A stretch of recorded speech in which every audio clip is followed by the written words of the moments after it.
Hi అండి. తెలుగు కథల ప్రపంచంకు స్వాగతం. ఇవాళ ఆలోచింపజేసే కథల్లో మరో కథను వినేద్దామండి. ప్రియదర్శిని. ప్రియదర్శిని, నీవే నాకు దిక్కు. నిన్ను నేను కష్టపెట్టిన మాట మాత్రం వాస్తవమే. దయచేసి అవన్నీ మర్చిపో. నన్ను క్షమించు. జరిగినవన్నీ మర్చిపో. నీ దగ్గర నాకింత చోటివ్వు చాలు. నీవు చెబితే నీ పిల్లలు వింటారు. అను చాలు అన్నాడు.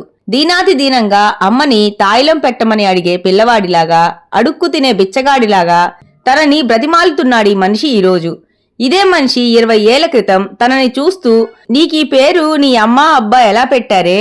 ప్రియదర్శిన, దుర్దర్శిన, నల్లగా గేదెల అన్నీ జారిపోయి ముసలిముండలా ముడతలు పడిన ఆ ముఖం చూడు. నిన్ను చూస్తూ ఉంటేనే వికారం. వెళ్ళు, అవతలికి వెళ్ళు అంటూ తోలనాడాడు. తన ఉనికి, తన మాట, తన రూపం అన్నీ అసహ్యం కలిగిస్తున్నాయని ముఖం మీదనే స్పష్టంగా చెప్పాడు. 3 మగపిల్లలకు 1 ఆడపిల్లకి జన్మనిచ్చి పెళ్లైన 10 ఏళ్లలో ఒక్కనాడు కూడా బయటపడకుండా కాపురాన్ని గుట్టుగా నెట్టుకొస్తున్న తాను ఎందుకని మొగుడుకు నచ్చకుండా పోతుందో తనకు అర్థం కావటం లేదు. ఈ 10 ఏళ్లలోనూ అతనిపై తనకింత మమకారం ఎందుకు హెచ్చయిందో అది అర్థం కాలేదు. అతనికి 2-3 స్త్రీలతో సంబంధం ఉన్నట్లు తనకు తెలుసు. అయినా తన బిడ్డలకు తండ్రిగా అతన్ని తానెప్పుడూ గౌరవించేది, భర్తగా అభిమానించేది. అయినా తానంటే అతనికి ఎందుకంత చిరాకు కలిగిందో, ఎందుకు మోజు తీరిందో అర్థం కాలేదు. పెళ్లైన కొత్తల్లోనే అతనికి వేరే స్త్రీలతో సంబంధం ఉందని తెలిసి తట్టుకోలేకపోయింది. ఏడ్చింది, మొత్తుకుంది, బ్రతిమాలింది, భంగపడింది, బెదిరించింది. లాభం లేకపోయింది. చివరికి తేల్చేసి చెప్పాడు తాను చిన్నింటికి వెళ్ళిపోతున్నానని, మంచి సొగసుగత దొరికిందని. అంతే. ఆనాటి నుండి తానే తల్లి తండ్రి అయ్యి పిల్లలను పెద్ద చేసింది, పెంచి పోషించింది, కలో గంజో పోసి పెద్దవాళ్ళం చేసింది, అందరికీ పెళ్లిళ్లు చేసింది.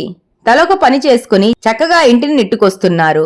అమ్మా అంటే అందరికీ పంచప్రాణాలు. అయితే ఈ 20 ఏళ్లలో తాను పడ్డ మానసిక క్షోభ ఎవరికీ అర్థం కాదు.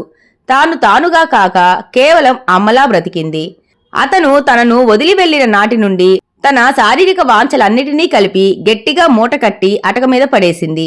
పిల్లలకి తెలియకుండా నిశ్శబ్దంగా ఎన్నో నిద్రలేని రాత్రులను చీకటితో చెలిమి చేస్తూ గడిపింది. ఇప్పుడు తన మనసు మొద్దుబారింది. తనకు భర్త అనే వ్యక్తి ఉన్నాడనేది ఒక జ్ఞాపకంగా మాత్రమే మిగిలిపోయింది. అటువంటిది ఇప్పుడు ఏనాడో మరిచిపోయిన ఆ జ్ఞాపకం రూపుదాల్చి మళ్లీ తన ముందుకు వచ్చి తనని గుర్తించమని అర్థిస్తున్నది. దీనత్వం, వృద్ధాప్యం రూపుదాల్చిన ఆ రూపం తన హృదయాన్ని కదిలించి వేస్తున్నది.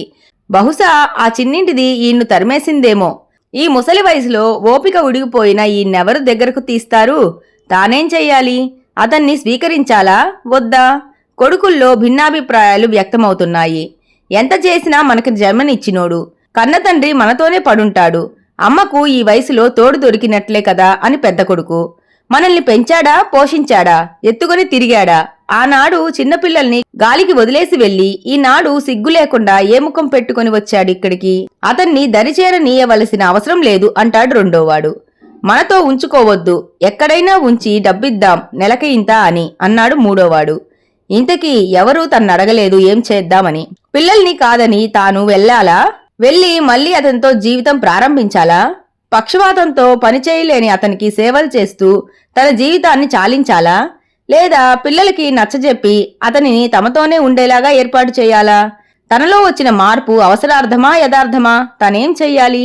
ఈ కథకి ముగింపు ఎలా ఉండాలో కామెంట్స్ ద్వారా మీరే చెప్పేయండి. మరి ఈ కథ గనక మీకు నచ్చినట్లయితే లైక్ చేసి, షేర్ చేసి, కామెంట్ చేసి మన ఛానల్కి సపోర్ట్ చేసేయండి ఫ్రెండ్స్. ఇక ఉంటానండి. By by.